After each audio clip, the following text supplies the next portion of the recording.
నమస్తే అండి. నేను రికార్డ్ చేస్తున్నాను. మన కన్వర్జేషన్ ఆస్ట్రాలజీ కేస్ స్టడీ కోసం యూట్యూబ్లో అప్లోడ్ చేస్తాం. మీరు అగ్రియా డిసగ్రియా? Okay sir, no problem. No problem అంటే అగ్రియేనా డిసగ్రియేనా? అప్లోడ్ చే agree sir. Okay, date of birth చెప్పండి. 28. 20. ఫోన్ కొంచెం దూరం పెట్టండి. Okay sir, 28 okay. జనవరి మ్మ్. 1997, మ్మ్. 6:30 AM. అది కన్ఫర్మా? అవును సార్, అంటే ఇంట్లో నోట్ చేసింది. ఓకే. ఏదైనా కొంచెం ప్లేస్ చెక్ ప్లేస్ చేయండి. Place birth place place Ernagudem. Spelling? Y A. Ernagudem. Okay, దొరికింది. ఆంధ్రప్రదేశ్ ఎర్నగూడెం. వెస్ట్ గోదావరి. అది రాలేదు ఇక్కడ. కోఆర్డినేట్ చెప్పండి అయితే. ఒక్క నిమిషం.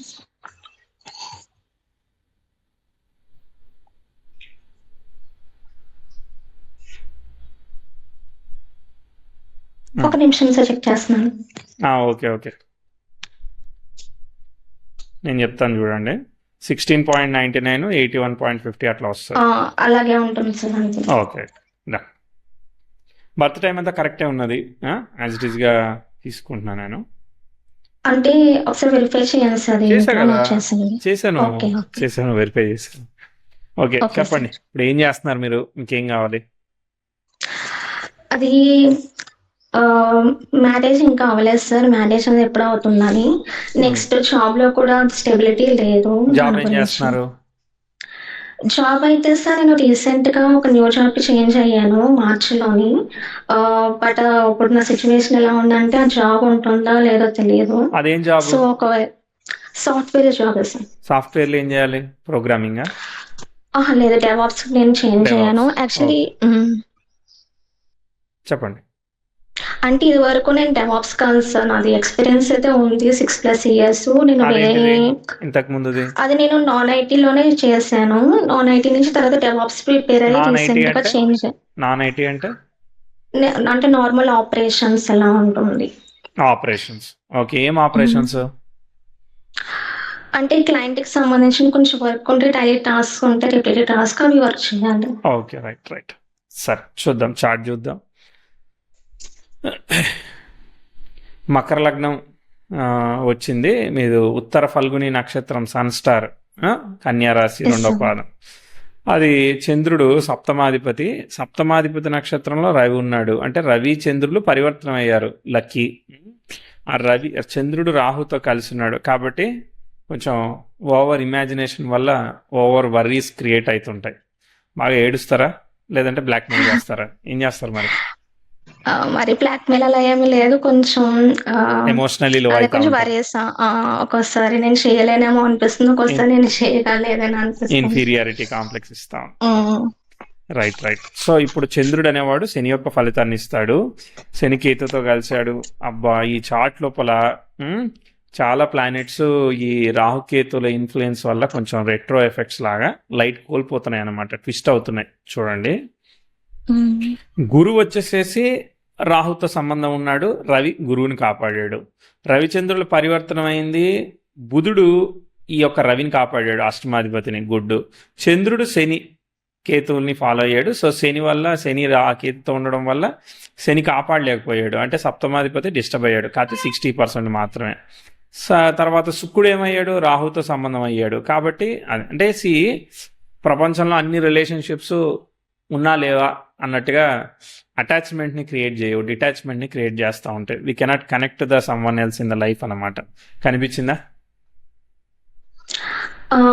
అది సార్ కొద్దిగానే కనిపించిందా? సరే సరే, కొద్దిగా. గట్టిగానే. అది డిటాచ్మెంట్ అంటే అదే సార్, కొంచెం మరి టూ మచ్ ఏమి ఇష్యూ ఏమీ లేదు, కానీ నార్మల్ గా. ఓకే, సరే, ఫ్లో ఎలా వెళ్ళిందో చూద్దాము. చార్ట్ అయితే కొంచెం ఇష్యూగా అనిపించింది నాకు చార్ట్లోనే. ఓకే, కాబట్టి మనం చాలా కష్టపడి సాధించుకోవాలి. Self effort, believe in self effort చెప్తాను అబ్స్ట్రకల్స్ ఉన్నప్పుడు. కానీ Yes, ఫ్లో sir. చూద్దాము. సందశ బాగుంటుందా అంటే పర్వాలేదు, దశ కొంతవరకు. అది ఆ దశలో పుట్టడం అనేది కొంత అడ్వాంటేజ్. సన్ ఈజ్ ఫాలోయింగ్, బుధుడిని ఫాలో అవుతున్నాడు కదా. సో బుధుడు అష్టమాధిపతి వ్యయంలో ఉన్నాడు, విపరీత రాజయోగంలో ఉన్నాడు, మంచిగా ఉన్నాడు బుధుడు. తర్వాత నెక్స్ట్ చంద్రుడు ఎక్స్పెక్టెడ్గా లేడు కాబట్టి 2001 నుంచి 2010. సో పేరెంట్స్ మ్యారిటల్ లైఫ్ వాళ్ళ సిచ్యువేషన్స్ చూద్దాం, ఎక్స్పెక్టెడ్గా లేదు అది. తర్వాత కుజదశ బాగుంటుందా అంటే ఓకే, సెల్ఫ్ ఎఫర్ట్ వర్క్, కానీ ఫ్యామిలీ హెల్త్, మదర్ హెల్త్ ఇట్లా. తర్వాత రాహు ఎవరిని ఫాలో అవుతున్నాడు? రవిని ఫాలో అవుతున్నాడు. సమ్వాట్ బెటర్, ఎందుకంటే రాహు స్టార్లో ఎవరు లేదు, రాహు అనేవాడు రవిని ఫాలో అవుతున్నాడు. గుడ్, ఓకే కొంతవరకు. తర్వాత గురువు, అమ్మాయ. సో దశలు కొంచెం పర్వాలేదు, గుడ్ స్క్రీన్ ప్లేలో వెళ్ళేదానికి అవకాశం ఉంది. తర్వాత శని బుధుడిని ఫాలో అవుతున్నాడు. శని నక్షత్రంలో శని లేదు గురువుని ఫాలో అవుతాడు, అది అఫ్లిక్ట్ అయ్యాడు. ఓకే సరే, అర్థమైంది. సో ఇక ఇయర్ బై ఇయర్ చూద్దాం. సరిపోయింది లేదు చెప్పాలి, నచ్చితే ఫీడ్బ్యాక్ షేర్ చేయాలి. ఏమంటారు? Okay sir. ఓకే.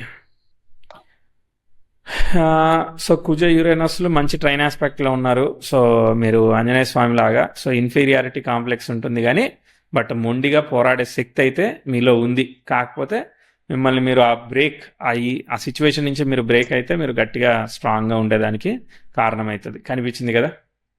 అవును సార్. దాని తర్వాత సో ఆస్పెక్ట్ చిన్నప్పుడు బాగానే వెళ్ళింది. సో కాబట్టి మంచి సిచ్యువేషనే ఉంది. 10th house ఎక్స్టైల్ మెర్క్యూరీ జరుగుతుంది కాబట్టి 99-2000లో ఉన్న సిచ్యువేషన్లో బాగానే పోతా ఉంది. వర్క్ ప్రోగ్రెస్ ఉన్న దానిలో కొంతవరకు ముందుకు పోతుంది. కనిపించిందా లేదా? 2-3 years ఉన్న ఫ్యామిలీ ఫాదర్ ఏం చేసేవాళ్ళు, ఎంతో కొంత ప్రోగ్రెస్ ఇచ్చిందా లేదా? పర్లేదు. ఏం చేసేవాళ్ళు ఫాదరు? అదే వ్యవసాయం సార్. ఏంటండి? ఫార్మర్ చేసి వ్యవసాయం చేసి. Okay right. దాని తర్వాత పర్వాలేదు. సో ఇమీడియట్ సిచ్యువేషన్స్ డిఫికల్టీగా లేవు కాబట్టి నేను మామూలుగానే న్యూట్రల్గా చెప్తూ తీసుకెళ్ళాను.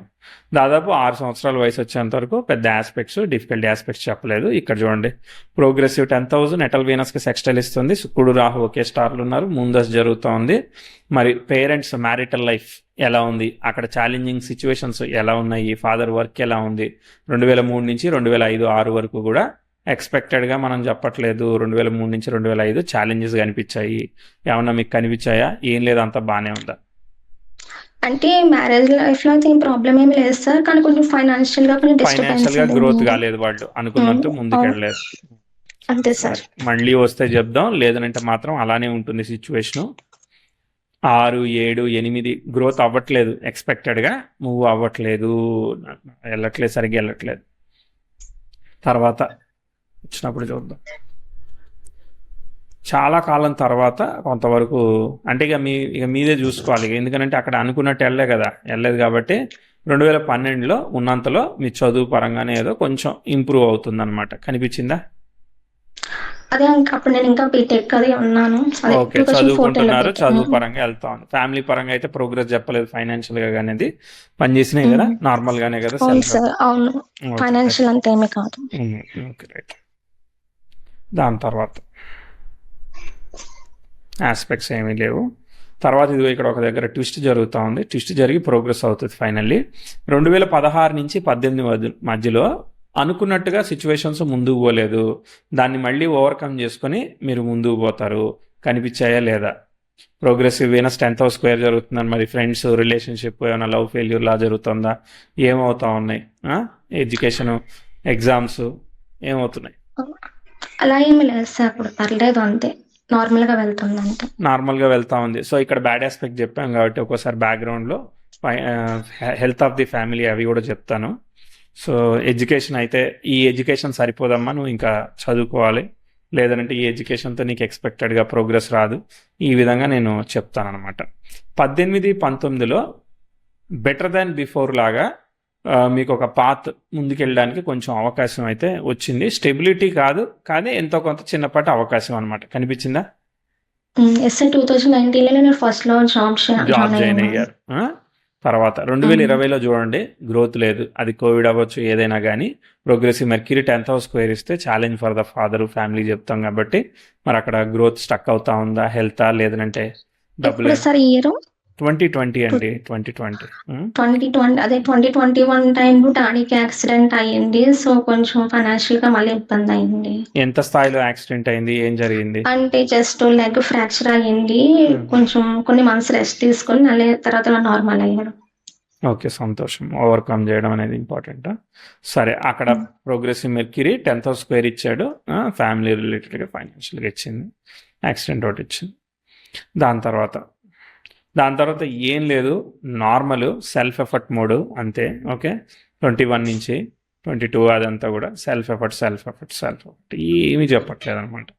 మీరు ఏ జాబు ఏది ఉంటే అలా మెల్లగా మీరు ముందుకు పోవడం తప్ప నో మిరాక్యులస్ ప్రిడిక్షన్ అనమాట. ఇప్పటి వరకు కూడా అలానే సెల్ఫ్ ఎఫర్ట్ జరుగుతూ ఉందని చెప్తా. కనిపించింది అలానే ఈ 4 ఏళ్లలో అంతే సార్. మార్పు ఏమీ లేదు. సరే, ఏం జరగనప్పుడు కూడా జరగలేదని చెప్పాలి కదా మరి. సో ఎంతవరకు వచ్చాయి ఇంపార్టెంట్ ఈవెంట్స్, మేజర్ ఈవెంట్స్ అన్నీ వచ్చాయా? 100కి 20 వచ్చాయా? 70-80 వచ్చాయా? పాసా ఫెయిలా? 9 sir, 9 out of 10. Pass. Feedback share చేయాలి మరి. Okay sir, sure. మరి ఫీడ్బ్యాక్ ఇస్తే మీరు మాకు ఆస్కార్ అవార్డు ఇచ్చినట్టే. Okay sir.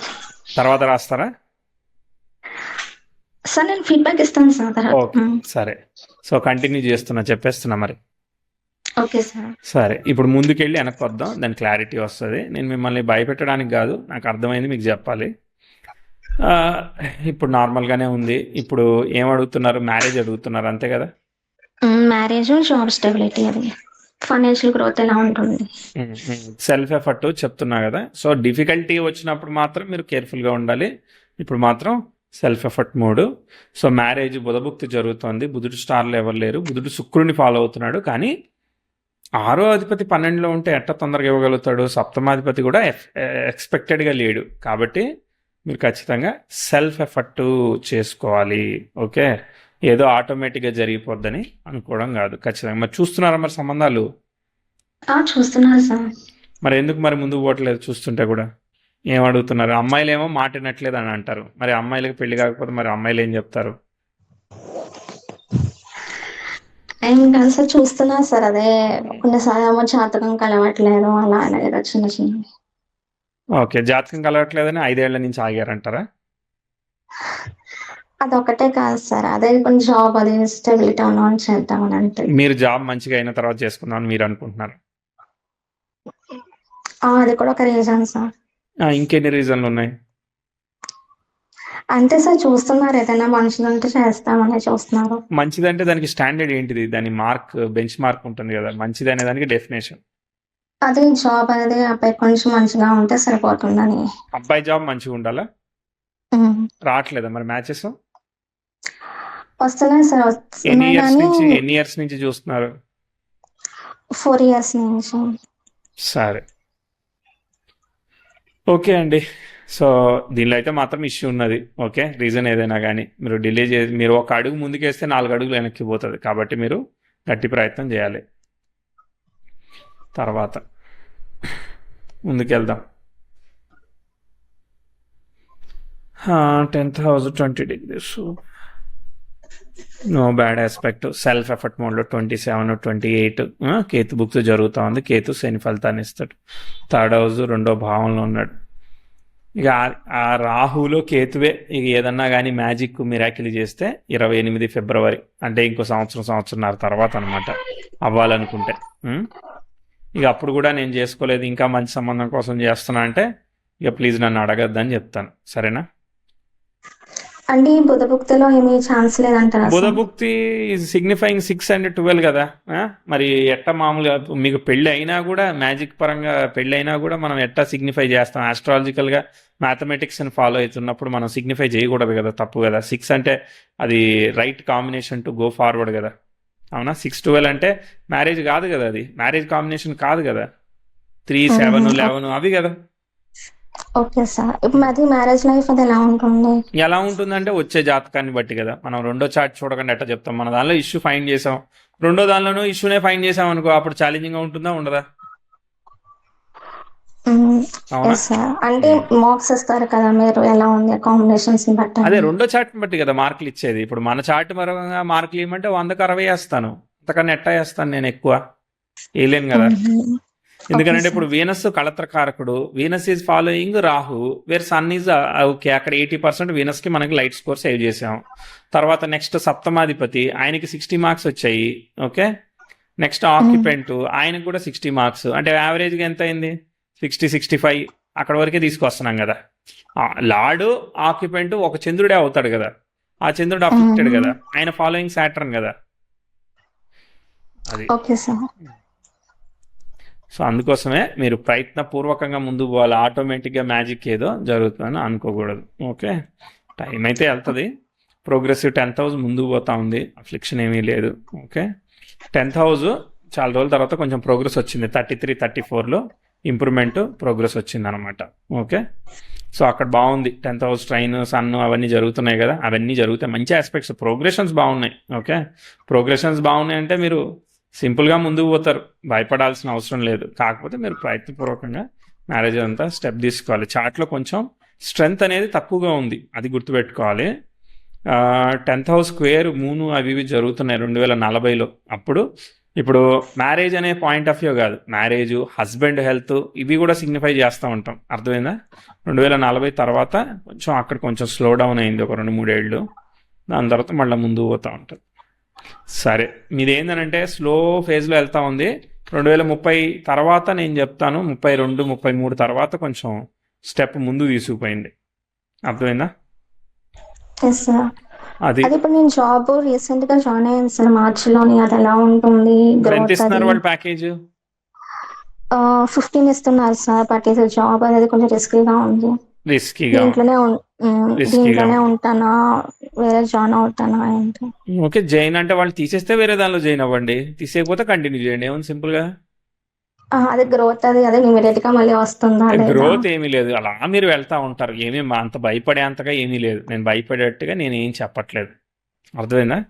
సో మీది slow and stable and going to win అలా అనమాట. అర్థమైందా? స్లోగా వెళ్తూ ఉంటుంది. Okay. కానీ మనం రిలేషన్షిప్స్ ఇవన్నీ జాగ్రత్తగా, ఒక్కోసారి పెళ్ళి అవ్వడానికి డిలే అవ్వచ్చు, ఒక్కోసారి సంతానంగా గైనికల్ హెల్త్ ఏమైనా ఎఫెక్ట్ అవుతా ఉందా మీకు? హార్మోనల్ అలాంటిది ఏమీ లేదు సార్. అది నాకు డౌట్ ఉంది సార్. 5th లాట్ 12th లో పడ్డారు, దానివల్ల ఏమన్నా 5th లో 12th లో ఉండడం చైల్డ్ కాదు, అక్కడ హార్మోనల్ హెల్త్ కానీ ఇట్లాంటి ఎఫెక్ట్ అవుతా ఉంటుంది. కన్యలో పడ్డాయి, ఆ కుజరాహులు కలిసి ఉన్నారు అండ్ రెట్రో అయ్యాడు మార్స్, తర్వాత వీనస్ ఆల్సో ఫాలోయింగ్ దట్ రాహుని ఫాలో అవుతున్నాడు కదా. కాబట్టి మీ ఆయన మరి పిల్లలు ఇప్పుడే వద్దంటాడా ఏమంటాడా అని పెళ్ళైనాక చూడాలి కదా. అంటే డిలే చిల్డ్రన్ అలా ఏమన్నా ఉందా సార్? కొంత డిలే చూపించింది, బట్ 5th లార్డ్ అనేవాడు బ్యాలెన్స్ అయ్యాడు. జూపిటర్ కూడా బ్యాలెన్స్ అయ్యాడు. అంటే అఫ్లిక్షన్స్ ఉన్నాయి, జరుగుతుంటుంది కానీ లేట్గా జరుగుతూ ఉంటుంది. ప్రోగ్రెషన్స్ బాగున్నాయి కాబట్టి జరుగుతుందని చెప్పా. లేదంటే మాత్రం మనకి సఫరింగ్స్ ఉంటాయి, నువ్వు ప్రిపేర్ అయ్యి ఉండని చెప్పేవాడిని. సఫరింగ్స్ అంటే మరి ఎక్స్ట్రీమ్గా లేవు, డిలేస్ ఉన్నాయి. మనం మన పరంగా ఏం చేయాలి? రిలేషన్షిప్ ని కాపాడుకోవడానికి బ్యాలెన్స్ చేసుకోవాలి. ఆ చంద్రుడు అనేవాడు శనిని ఫాలో అయ్యాడు, 2వ భావంలో ఉన్నాడు, అదే అదృష్టం. అందుకని అన్ని బ్యాలెన్స్ అవుతాయి అనమాట. బ్యాలెన్స్ ఉంది ఈ చార్ట్ లో, చూస్తే అంత భయం వేస్తుంది. తర్వాత అన్నిటికీ బ్యాలెన్సెస్ ఎక్సెప్షన్స్ వచ్చాయి కాబట్టి ఏది స్ట్రైట్ గా సింపుల్ గా జరుగుతుంది. అది పిల్లల విషయంలో కూడా అవుతుంది కానీ కొంచెం డిలే అవ్వచ్చు అంటారు. అవుతుంది, కొంచెం డిలేస్ అనమాట. ఇంకా అదే సార్, అది ఇప్పుడు దాకా అయితే ఫైనాన్షియల్ గ్రోత్ ఏం పెద్ద లేదు. సో ఫ్యూచర్ లో ఏమైనా కొంచెం స్థాయికి ఫైనాన్షియల్ గ్రోత్ ఇప్పుడు 15 lakhs వస్తుంటే ఎంత వస్తే ఫైనాన్షియల్ గ్రోత్ మీ దృష్టిలో? అంటే వచ్చింది 6 months బ్యాక్, అంతకుముందు చాలా తక్కువ నాకు. అప్పుడు ఎంత ఉండే? అప్పుడు 5 ఉండేది ఫైనాన్షియల్. 3 times పెరిగింది, ఇప్పుడు మళ్ళీ ఇంకో 3 times ఇంక్రీజ్ చేద్దామా మరి? అడుగుతున్నాను సార్, అది ఎలా ఉంటుంది అంటే పెద్ద ఫైనాన్షియల్ స్టేబిలిటీ లేదు. ఏమీ కాదు, అది యావరేజ్ గా అట్లా ముందుకు పోతుంది. మీకు 2032-33 వచ్చాక ఇంకా బాగా అవుతుంది అనమాట. అప్పుడు బాగా వస్తుంది. అప్పుడు మీ హస్బెండ్ గ్రోత్, మీ ఫ్యామిలీ సిచ్యువేషన్స్ అవన్నీ ముందుకు వెళ్ళేదానికి అవకాశం వస్తుంది ఖచ్చితంగా. ఇప్పుడు ఇలా నడుస్తూ ఉంటుంది, స్లోగా వెళ్తూ ఉంటుంది. 15 ఇచ్చాడా 12 ఇచ్చాడా ఎంత ఇచ్చినా కానీ హ్యాపీగానే చేసుకోవచ్చు ఇప్పుడు మీరు ప్రశాంతంగా. ఓకే సార్, అదే మ్యాటల్ లైఫ్ అయితే బానే ఉంటుంది. అంటే పర్వాలేదండి, నేను 65-70 ఇస్తున్నాను. మీరు హ్యూమన్ ఎఫర్ట్స్ అంటారు కదా, అది మీరు చెయ్యాలి. మీరు ఫస్ట్ ఏడవకుండా బ్యాలెన్స్ అయ్యి ఎదుటి వాళ్ళని బ్యాలెన్స్ చేయాలి. మీరే హ్యాపీగా ఉండి ఎదుటి వాళ్ళని హ్యాపీగా ఉంచితే అంతే కదా లైఫ్, అంతకన్నా ఇంకేం. అంతే సార్. సరే మరి, బాయ్.